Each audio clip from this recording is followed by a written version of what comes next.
Eu queria aproveitar antes de abrir a palavra. Bom, todo mundo sabe o quanto eu amo a Páscoa. Por que eu amo a Páscoa? Porque é uma data? Não, porque eu amo Jesus. Por que eu amo Jesus? Por que eu amo a cruz? Porque Ele é tudo para mim, Ele é tudo para você, e é isso que você tem que amar. Quando você ama uma pessoa, você lembra dela em datas especiais e datas não especiais. Mas em datas especiais, você faz alguma coisa especial para essa pessoa. Só que o que a gente pode fazer de especial para quem tudo fez por nós? Quer dizer, tudo que a gente fizer ainda é pouco. Para lembrar, para exaltar, para declarar tudo que Ele fez, isso é muito pouco. Por isso que o que a terra não consegue, o céu celebra. Porque o Cordeiro vive em nome de Jesus. Mas eu queria dar um recadinho para os jovens antes de abrir a palavra. Eu queria dizer para vocês, jovens, que foi numa Páscoa que um jovem foi impactado. Um jovem chamado João Marcos. Está escrito, ele mesmo relata no Evangelho de Marcos. Está escrito que ele diz que ele conhece que um garoto foi parar no Getsemane. Como é que esse garoto foi parar no Getsemane? O único evangelho que cita isso é Marcos. E ali, em Marcos 14, diz que esse garoto, ele simplesmente, os soldados, ele estava envolto num lençol. E os soldados foram e pegaram, mas não conseguiram pegar o garoto. Só pegaram o lençol e ele saiu correndo. Como é que esse garoto foi parar lá no Getsemane? Porque a ceia foi feita na sua casa, foi feita na casa de João Marcos. E ele se apaixonou por Jesus. Ele ouviu Jesus a noite toda. Ele não sentou à mesa com Jesus, porque ele nem tinha idade para isso, para ser discípulo de Jesus naquele momento. Ele ia ser a nova geração de discípulos de Jesus. E ele se apaixonou. Falou, eu não aguento não, eu vou atrás. E era de noite, e estava frio, porque a despeito de ser primavera, faz frio. À noite faz frio lá em Israel. E ali ele falou, está de noite, está escuro, eu corro o risco de levar bronca dos meus pais, de qualquer coisa. Mas ele saiu correndo atrás de Jesus. E a vida desse garoto nunca mais foi a mesma. Ele é o João Marcos, o grande evangelista, companheiro depois de Paulo. Por isso, eu quero que vocês, jovens, ponham a mão no coração. Jovens, novos jovens, coloquem a mão no coração. Que da mesma forma como Cristo marcou a vida de João Marcos, que a tua vida seja marcada nessa Páscoa. Você não vai ser mais o mesmo. Você vai seguir Jesus em toda circunstância. Para aquele garoto não teve noite, não teve frio, e não teve nem soldado que o assustasse. O amor que ele sentiu por Jesus foi mais forte. A vida dele nunca mais foi a mesma. E a sua vida nunca mais vai ser a mesma. Amém? Então, eu queria que você abrisse em João capítulo 12. João capítulo 12, ontem não, foi ontem? Não, ontem foi quinta. Ih, me perdi. Foi ontem eu estava aqui, me perdi, me deu um branco.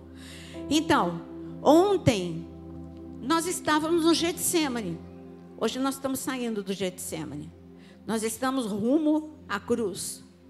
E você vai deixar João capítulo 12 aberto, mas é Jesus falando aqui em João capítulo 12, antes de ir para a cruz. Mas tem uma pessoa que ficou para trás. Essa pessoa se chama Judas. Ele não acompanhou. Os discípulos acompanharam, saíram ali do cenáculo, foram até o Getsemane. Ele não está no Getsemane. Tudo que nós falamos ontem, Judas só chega no fim. Eu te faço uma pergunta: aonde foi que o coração de Judas se perdeu? Ele respondeu ao chamado. Quando Jesus chamou, ele chamou cada um de uma forma. Ele disse sim, e ele começou a andar com Jesus. Ele andou 3 anos com Jesus. Eu garanto para você que no primeiro ano o coração de Judas ardeu. O coração de Judas amava Jesus. E Jesus amava Judas. Mas com o passar do tempo o amor foi esfriando. Com o passar do tempo, aquilo que era essencial não se tornou mais essencial. Cuidado com isso. Às vezes você troca o essencial pelo trivial. E coisas que não são importantes ocupam mais teu tempo do que Deus. E assim o teu amor vai diminuindo a conta gota, você não percebe. O teu amor vai diminuindo. De repente uma coisa que é errada já não é tão errada assim. De repente aquilo que você antes fazia com tanta alegria já fica pesado de fazer. Você já não tem mais vontade. Você já não tem ânimo para orar, não tem ânimo para ler a Bíblia, não tem ânimo para ir para a igreja sempre. Já não sente mais nem vontade, já não faz mais parte da tua vida. Olha, isso é sintoma de que o teu coração está mal. Está ali, ó. Ele está quase parando e você não está percebendo. O coração de Judas, em algum momento, ele parou. Parou de pulsar no mesmo ritmo do coração de Jesus. De repente, ele começou a pensar em outras coisas. E de repente, ele começou a sentir outras coisas. Jesus deu todas as chances para Judas. Judas foi tocado, o pé de Judas foi tocado pelas mãos de Jesus. E eu garanto que Jesus, como eu disse ontem, não deu o apertão que eu daria. Ele acariciou o pé de Judas. Ele tocou com amor. Mas aquele toque não fez diferença no coração de Judas. Depois Jesus disse, na última ceia, ele disse: aquele que puser a mão comigo no prato, esse é o que vai me trair. A mão dele, quando Jesus falou, aquele que puser a mão comigo no prato, a mão dele encostou na mão de Jesus. E Jesus não faz nada automático. Eu garanto que quando aquelas mãos se encontraram, a mão de Judas com a mão de Jesus, Jesus lançou sobre Judas um olhar de amor. Ainda dá tempo, eu te amo. Vale a pena. Judas, sai desse caminho. As mãos se tocaram, mas o coração não tocou. O que eu quero te dizer é que não adianta só você vir à igreja. Não adianta só você orar. Você precisa ser apaixonado por Jesus. Tem que vir. Porque uma pessoa apaixonada quer vir aonde que essa pessoa mora. Aí você vai querer vir à igreja. Mas você precisa vir com um coração apaixonado. Judas teve o primeiro toque nos pés e nada aconteceu. Gente, mas como? É Jesus tocando. Olha, pode descer o céu aqui. Se você não abrir teu coração, nada vai acontecer. Jesus tocou as mãos de Judas e nada aconteceu. Judas chega no final lá no Getsemane, onde nós acabamos quando Jesus levantou, os soldados recuaram e caíram. Aliás, toda aquela multidão recuou e caiu. Judas estava lá. E Judas se aproximou. E Judas deu um beijo em Jesus. Os lábios de Judas tocaram no rosto de Jesus. Jesus não contraiu o rosto. Jesus não fugiu daquele beijo. Jesus recebeu aquele beijo de traição, mas Jesus recebeu. Judas tocou em Jesus. Jesus tocou em Judas. E nada aconteceu. Por isso eu digo agora, abra teu coração. Porque tudo vai acontecer se você abrir o teu coração.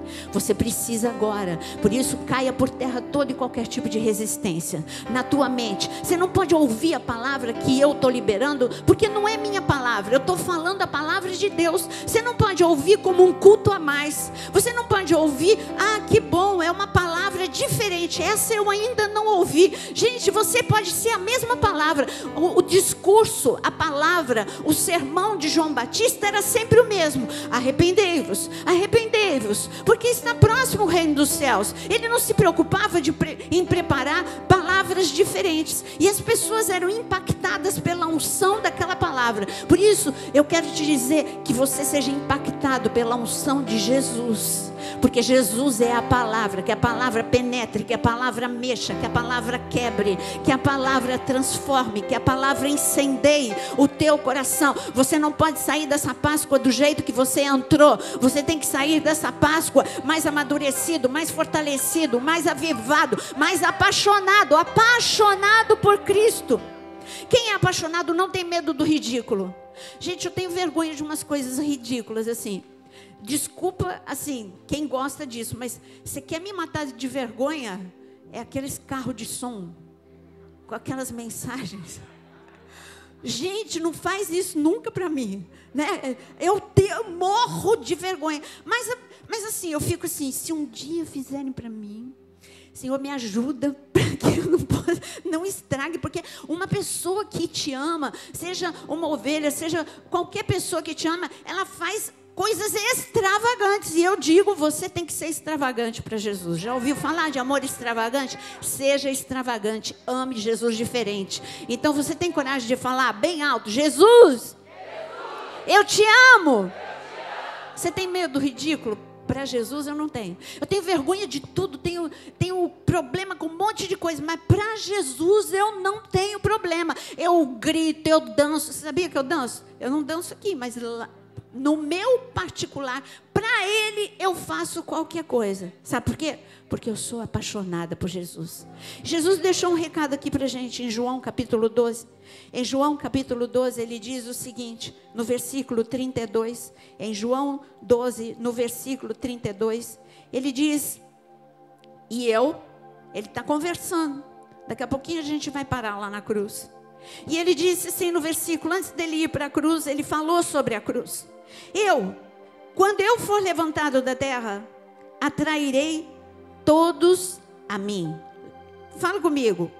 Quando Jesus levantou na terra, fala. Quando Jesus foi levantado da terra, ele atraiu a todos. Aqui tem dois segredos. Primeiro, ele foi levantado. Mas ele não foi levantado de qualquer jeito. Ele foi levantado com muita dor, ele sabia disso.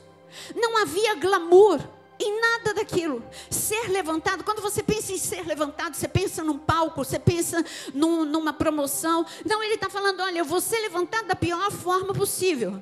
Eu vou ser levantado com a minha pele rasgando. Eu vou ser levantado, e quando eu for levantado, eu não vou ser nada glamuroso, eu vou ser um espetáculo de horror. Quando as pessoas olharem para mim, elas vão ter vontade de desviar o olhar, porque nada de belo vai ter em mim. Eu vou ser levantado, eu vou ser crucificado, eu vou ser levantado e vou ficar entre céu e terra. Essas vão ser as minhas últimas horas de 33 anos. As últimas horas eu vou ficar entre o céu e a terra. E esse é o grande mistério, porque as trevas celebraram dizendo: a cruz é o fim, mas eu digo que eu sou o alfa e eu sou o ômega, e a cruz não é o fim.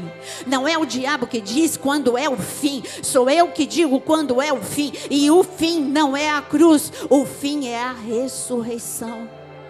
O que nós estamos vivendo não é o fim é o que Deus disse para nós. E o que Deus disse para nós é que quando Jesus estivesse voltando, nós seríamos avivados, nós seríamos reavivados, nós seríamos cheios, impactados com o Espírito Santo de Deus, e nós iríamos pelos 4 cantos da terra, porque é tempo do mundo ouvir de Jesus, é tempo de multidões se converterem, é tempo, e Deus quer usar você, mas Ele precisava ser levantado para que isso acontecesse, mas Ele já foi levantado, e Ele disse, quando eu fui levantado, e Ele diz aqui, eu fiz o quê? O que está escrito aqui?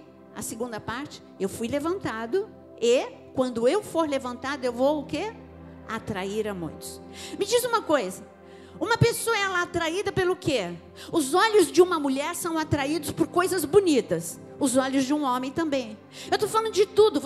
Os teus olhos são atraídos, os meus olhos são atraídos pela beleza da orquídea. Eu fico encantada, eu fico vendo os detalhes. Os meus olhos são atraídos pela beleza dos pássaros. Os meus olhos são atraídos por coisas que são boas, bonitas, agradáveis. Agora, os meus olhos não ficam olhando para o lixo, olhando para uma cena, um desastre. Pelo contrário, os meus olhos, eles desviam dessas cenas, porque são chocantes essas cenas. Quando nós vimos as cenas das torres gêmeas, depois você se acostumou, mas a princípio você fecha os olhos, o teu coração acelera, os seus olhos não são atraídos a isso. E Jesus era uma massa disforme, e Ele estava falando, mas eu vou atrair a muitos. Aonde que Jesus atraiu a muitos? E agora eu queria que você abrisse comigo em Isaías 53. Isaías 53. Sabe, quando Jesus, Isaías 53, ele estava caminhando, todo mundo, por onde ele passou por várias pessoas tinha multidões a caminho do Gólgota. E por onde ele passou? Ele provocou espanto. As mulheres não conseguiram nem olhar para ele, elas choravam. E ele dizia, elas choravam mais pela cena. E ali Jesus falou assim, não chore por mim, chore por seus filhos. Jesus estava dizendo, olha, eu vou ressuscitar, mas vocês têm que orar, vocês têm que jejuar por seus filhos. Chore por seus filhos, se importe com seus filhos. Alguns olhavam e diziam, tá vendo? Ele disse que ele era rei. Alguns era incredulidade, outros era zombaria, outros era indiferença. Ele provocou várias reações. Mas quando ele estava na cruz, a reação de todo mundo foi espanto. A reação de todo mundo foi horror. E aqui descreve um pouquinho, primeiro em Isaías 52, versículo 14. Isaías 52, versículo 14. Como pasmaram muito à vista dele, pois o seu aspecto estava muito desfigurado. Mas, ele está falando, o seu aspecto estava muito desfigurado, mais do que de outro qualquer. A sua aparência, mais do que a de outros filhos dos homens. E assim, causará admiração às nações. As pessoas olhavam e elas falavam, não tem ninguém mais deformado, o ladrão à direita, o ladrão à esquerda, ninguém está na condição que ele está, e nada de belo tem, mas aonde que ele atraiu? Sabe aonde que Jesus atraiu? O amor de Jesus atraiu a muitos. Peraí, ele não está brigando com os romanos, ele não está também dizendo para os ladrões, agora acabou a chance, vocês tinham chance, agora acabou a chance. Ele não brigou com os discípulos, o olhar dele, sabe, a vida de Jesus exalava amor. Mas será que era só isso? Não, o que atraiu? O que atraiu foram as palavras, gente. 6 horas, as 6 últimas horas de Jesus na cruz do Calvário, 6 horas e 7 frases, quase uma frase por hora. Ele não falou muito não, ele não falou muito porque era muita dor, porque era muita cãibra, porque era muita falta de ar, era muito tudo. Mas as palavras que ele falou, eu não vou falar das 7 frases, mas as 7 frases que ele falou, ele começou com uma, que foi o quê? A primeira frase que ele falou: Pai, perdoa, porque eles não sabem o que fazem. Isso impactou, mas ele está perdoando quem o feriu, ele está perdoando quem o abandonou, ele está perdoando quem está zombando dele. E as pessoas começaram a ficar confusas. Quando você não entende bem, aí você fica atraído. Então eles foram atraídos pelo amor, eles foram atraídos pelas palavras. As palavras dele eram diferentes, as palavras dele eram palavras de vida no meio do caos. A última palavra que ele falou mudou a tua vida e mudou a minha. Ninguém entendeu. A última palavra ele disse, quem lembra o que ele disse? Quem lembra? Está consumado. Está consumado. Fala bem alto comigo. Está consumado.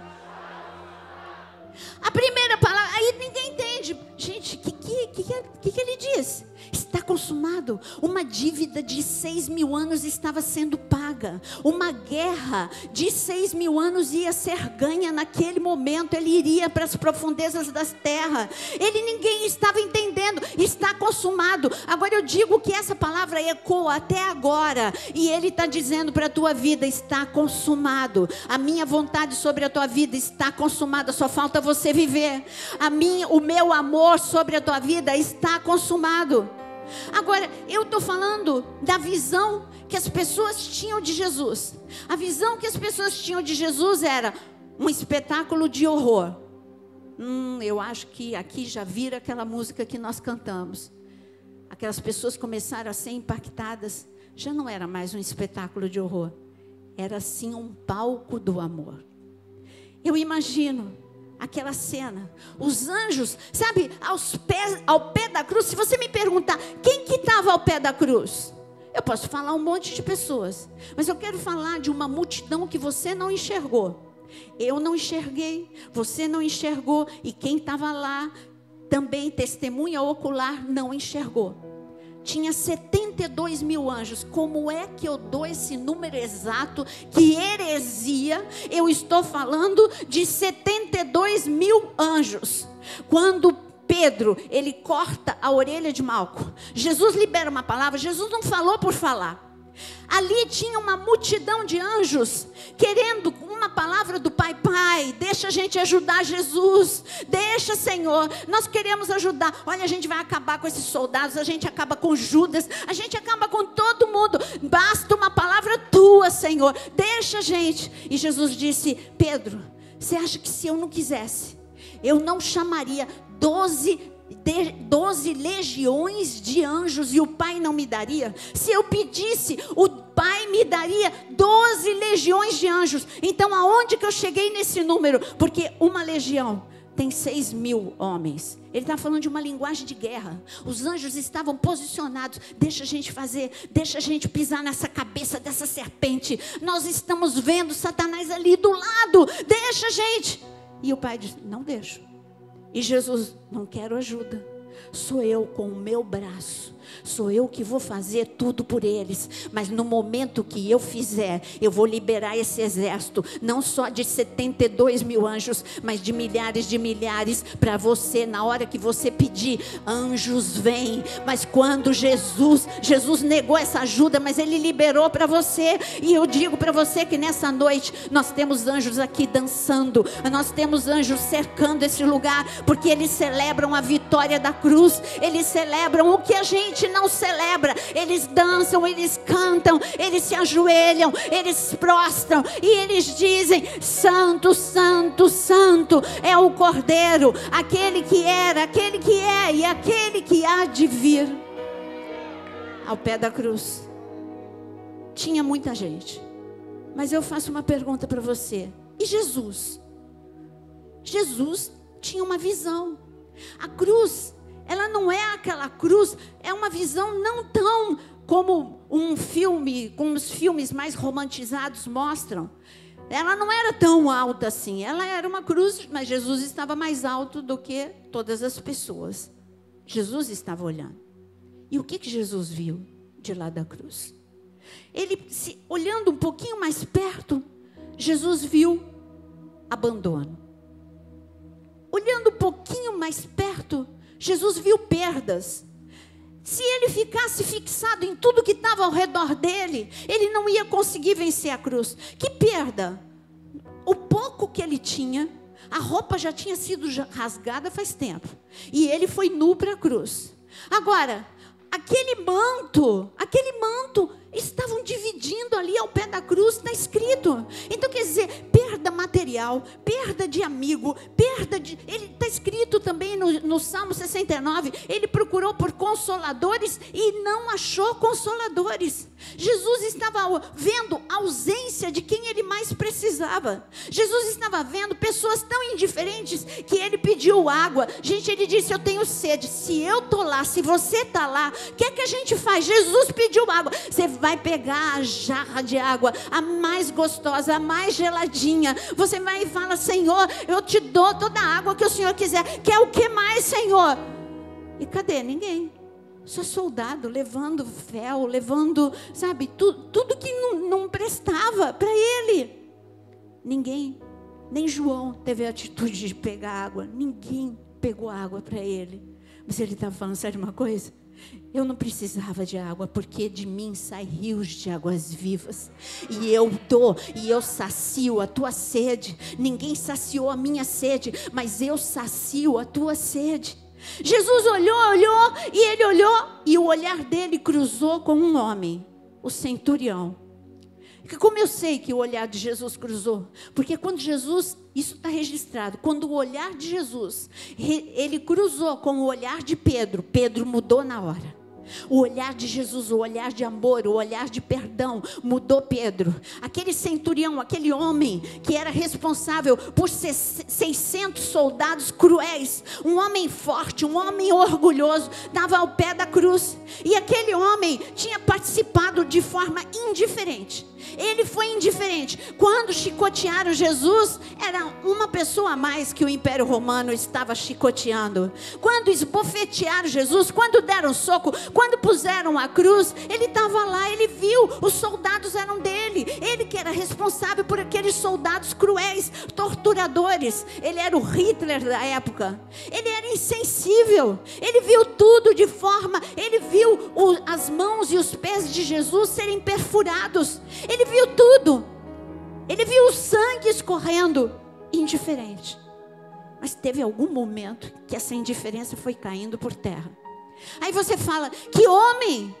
Mas eu digo para você, você lê a Bíblia como um livro.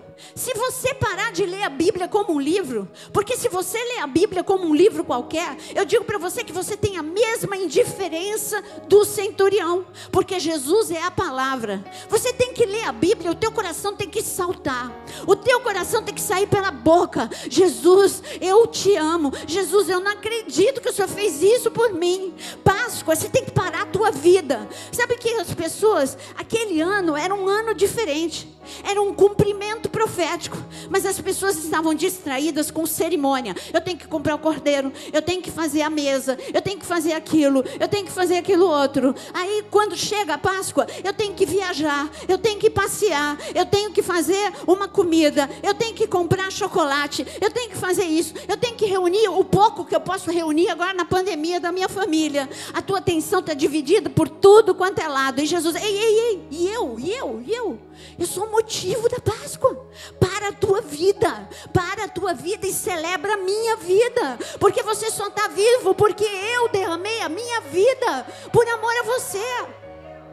Lá em Israel todo mundo para a vida, 7 dias eles param a vida, 7 dias, tudo muda lá em Israel.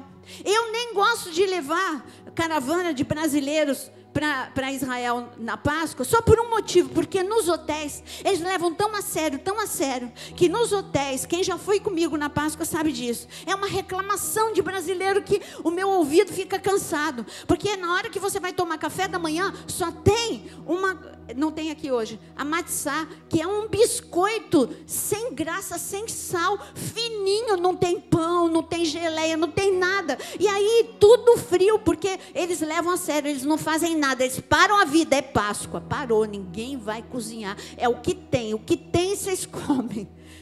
Eles param e eles nem acreditam em Jesus como Senhor e Salvador, mas eles celebram ainda a saída do Egito. Gente, celebrar a saída do Egito é fenomenal, mas eu quero te dizer que a saída do Egito não é nada comparado com Jesus.